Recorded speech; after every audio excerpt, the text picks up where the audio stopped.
दोस्तों नमस्कार। विकल्प वाणी सच्चाई की खोज में आपका स्वागत है। दोस्तों, आज हम एक बहुत ही खास मुद्दे पर आप लोगों से बात करने वाले हैं। हम आज की वीडियो में उन 76 लाख EPS 95 के पेंशन भोगियों के दर्द को आपके सामने लाना चाहते हैं, जिन्होंने अपनी जवानी में इस देश की अर्थव्यवस्था को अपने खून पसीने से सींचा है और इन्होंने अपने बुजुर्ग अवस्था के लिए एक एक पाई अपने वेतन से अंशदान करके 10 साल 20 साल EPS 95 योजना खाते में जमा किया है। EPS 95 स्कीम में इन श्रमिकों के अंशदान से कई लाख करोड़ रुपए जमा होते आए हैं। तो जाहिर सी बात है, EPS 95 के पेंशन भोगियों को मासिक पेंशन और DA यानी महंगाई भत्ता के साथ इतना तो मिलना ही चाहिए जिससे वे और उनका जीवन साथी बुढ़ापे में एक बेहतर सम्मानजनक जीवन जी पाए। परंतु दोस्तों, लगभग 10 सालों से EPS 95 के पेंशन भोगी अपना पेंशन बढ़वाने के लिए आंदोलन करते आ रहे हैं। वे कर्मचारी भविष्य निधि के अधिकारियों, सरकारी अधिकारियों और केंद्र सरकार के मंत्रियों को अपनी फरियाद देते आए हैं। और यही नहीं दोस्तों, एक बार नहीं कई बार इन लोगों से मुलाकात की है। जंतर मंतर पे पहली बार नहीं है, ये 20वीं 30वीं बार होगी या 50वीं बार होगी हम यहाँ पे बैठे हैं। और रामलीला ग्राउंड में हमने बड़े 3 बहुत बड़ी रैलियाँ की। सरकार को हमने बहुत चेताया, जगाया। हमने श्रम मंत्री से कई बार बात की। आदरणीय प्रधानमंत्री जी से हमारी 2 बार मुलाकात हुई। उन्होंने भी ये कहा कि ये मुद्दा जेन्युइन है, हमें ये करना चाहिए। मगर उनकी मांगों पर कोई ठोस कदम नहीं उठाया गया, जिसकी वजह से इस ठंड में 70 साल 80 साल के बुजुर्ग दिल्ली के जंतर मंतर पर प्रदर्शन करते आ रहे हैं। विकल्प वाणी सच्चाई की खोज। आप सोचेंगे, ये बुजुर्ग प्रदर्शन क्यों कर रहे हैं, इनकी और क्या मांगे हैं और ये EPS 95 क्या है? तो सबसे पहले हम EPS 95 के बारे में ही बात कर लेते हैं। मैं जानता हूं कि बहुत सारे लोगों को जो ये वीडियो देख रहे हैं उनको EPS 95 के बारे में काफ़ी कुछ पता होगा, लेकिन मैं चाहता हूं, मेरी टीम चाहती है कि आप इस वीडियो को स्किप ना करें, पूरा देखिए। जो हम कहना चाहते हैं, आपकी आवाज़ जनता तक ले जाना चाहते हैं, उसको आप जरूर सुनिए। खैर, मैं आगे अपनी बात करता हूं। आज़ादी के तुरंत बाद कारखानों और संस्थानों में काम करने वाले कामगारों के लिए केंद्र सरकार ने कर्मचारी भविष्य निधि और विविध प्रावधान अधिनियम 1952 में लेकर आई थी। आम भाषा में इसको कामगार PF कहते हैं। इसी अधिनियम की धारा 6A के तहत कर्मचारी पेंशन योजना 1995 में शुरू की गई थी। इसी को EPS 95 कहते हैं। कर्मचारी भविष्य निधि संगठन के मुताबिक यह स्कीम 16 नवंबर 1995 में अस्तित्व में आई थी। EPS 95 के करीब 6 करोड़ से ज़्यादा शेयर होल्डर है, जो इस योजना के फंड में हर महीने पैसा जमा करते हैं। वर्तमान में इसके 76 लाख लाभार्थी हैं, जिनको इस फंड से थोड़ा बहुत मासिक पेंशन मिलता है। यह स्कीम उन सभी श्रमिकों पर लागू होती है जो EPS अकाउंट होल्डर है, जो अपनी सैलरी से हर महीने EPF अकाउंट में योगदान राशि डालते हैं, यानी जिनका हर महीने PF कटता है और जो कम से कम 10 साल नौकरी करके अपना अंशदान जमा करता है। ये संपूर्ण भारत के EPS 95 के तहत आने वाले पूरे इंडस्ट्रियल वर्कर्स का मामला है। इंडस्ट्रियल वर्कर्स मतलब जैसे आरटीसी हुआ, इलेक्ट्रिसिटी बोर्ड हुए, जितने बोर्ड निगम, ये sugar factories, cooperative sector, corporate sector, PSUs, shipyards, PHEL, ONGC, ये सभी लोग इस क्षेत्र में आते हैं। एफसीआई, डिस्ट्रीब्यूशन, ये हॉस्पिटल्स, बड़े हॉस्पिटल्स, ये सभी लोग। तो इंडस्ट्री जितनी भी है इंक्लूडिंग मीडिया, साथ ही जिनकी कंपनी, कारखाना या संस्थान कर्मचारी भविष्य निधि संगठन के तहत कर्मचारी भविष्य निधि में अंशदान करती है। दोस्तों, आप सोचेंगे ईपीएस 95 स्कीम में कितना योगदान कर्मचारियों को करना पड़ता है। तो आपको बता दें, ईपीएस 95 के तहत आने वाले कर्मचारियों की बेसिक सैलरी का 12% तक हिस्सा भविष्य निधि में जमा होता है। वहीं मालिकों का इतना ही हिस्सा जमा किया जाता है।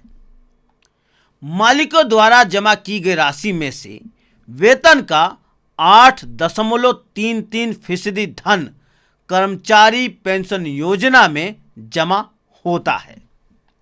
इसके अलावा पेंशन फंड में सरकार वेतन का 1.16% योगदान करती है।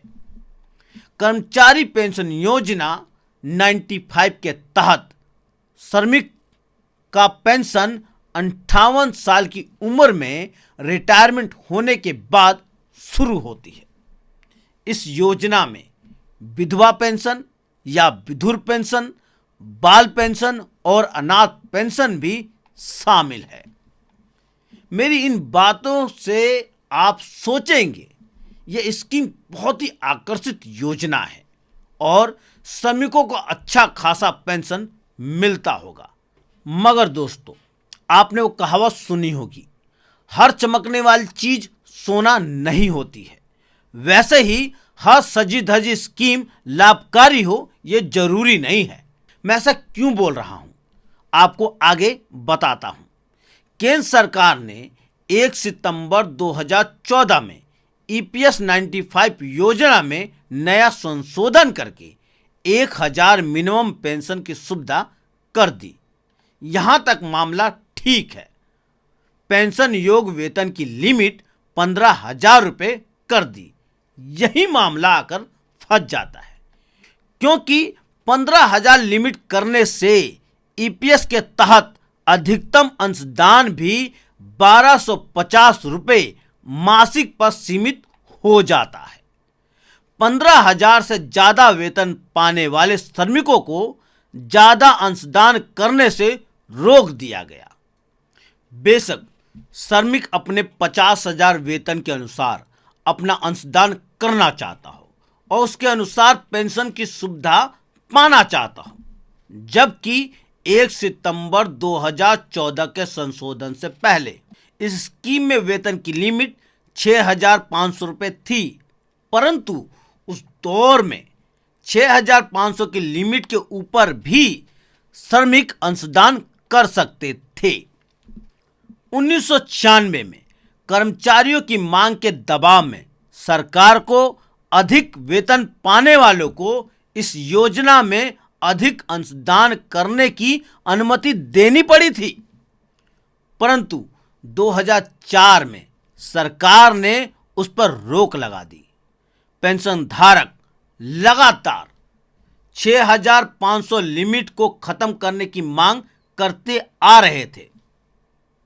सरकार बहुत ही चतुराई से 29 अगस्त 2014 में एक सरकारी आदेश को जारी करके पेंशन पाने की वेतन की सीमा 6,500 रुपये को बढ़ाकर 15,000 रुपये प्रति माह कर दी। मगर उससे अधिक वेतन पाने वाले श्रमिकों को अतिरिक्त अंशदान करने की अनुमति नहीं दी गई। इस घोषणा के बाद से पेंशन भोगी लगातार आंदोलन करते आ रहे हैं। वे मांग कर रहे हैं 15,000 की लिमिट से अधिक वेतन पाने वालों को अधिक अंशदान करने की अनुमति दी जाए। और ये कोई गवर्नमेंट की फ्री पेंशन नहीं है, ये कॉन्ट्रीब्यूटरी पेंशन है। जैसे हर महीने आपको कंट्रीब्यूट करना है और जब आप एंड ऑफ द करियर जब आप रिटायर्ड हो जाएंगे तो आपको उस हिसाब से पेंशन मिलनी चाहिए। जैसे आपने बैंक में 10 रुपया डाला, आपको 12 मिलते हैं, 20 रुपया डालने के बाद आपको 24 मिलेंगे। तो इसमें प्रोविज़न था कि आप 1 लाख पे भी पैसा भरना चाहते हो तो भर सकते हो और उस हिसाब से आपको फार्मूला में वो डाल के आपको मिलेगा। ठीक, तो ये इन्होंने बंद कर दिया। आखिर क्यों पेंशन पाने की वेतन पर लिमिट लगाया है क्या, उसकी जानकारी भी हमारी टीम को एक पेंशन भोगी ने दी। हम मजदूर शोषित पीड़ित हैं। उद्योगपति ने जाकर के ये किया कि अगर फुल पेमेंट पर अगर इनका पेंशन कटेगा तो 5,000, अगर कर्मचारी की कटेगा तो 5,000 उद्योगपति को देना पड़ेगा। तो उद्योगपति हर तरह से सक्षम होता है। उन्होंने सरकार के पास थैली लेके चाहे जिस प्रकार से गया उसको समाप्त करके एक सीलिंग कर दिया कि चाहे 50,000 भी पेमेंट होगा लेकिन उसको 15,000 का ही कटौती करके वो जमा होगा। ये भी एक शोषण है।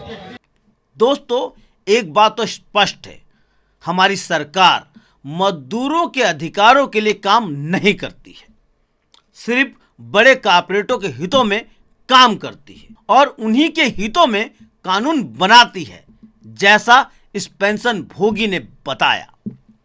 हमारी टीम को अशोक जी ने यह भी बताया कि वेतन की लिमिट 15,000 करने के विरोध में कई लोगों ने सुप्रीम कोर्ट का दरवाजा खटखटाया। तो इसलिए कई लोग कोर्ट में गए। जो कोर्ट ने गए, कोर्ट ने देखा वो एक्ट में तो ऐसे ही है, तो उन्होंने बोला भाई आपको क्या तकलीफ होनी चाहिए। जो आदमी ज़्यादा पैसा भरना चाहता है तो ज़्यादा पैसे के एवज में उसको ज़्यादा पेंशन मिलनी चाहिए। ये तो गणित है, मतलब इसमें कोई तीसरा एंगल नहीं है।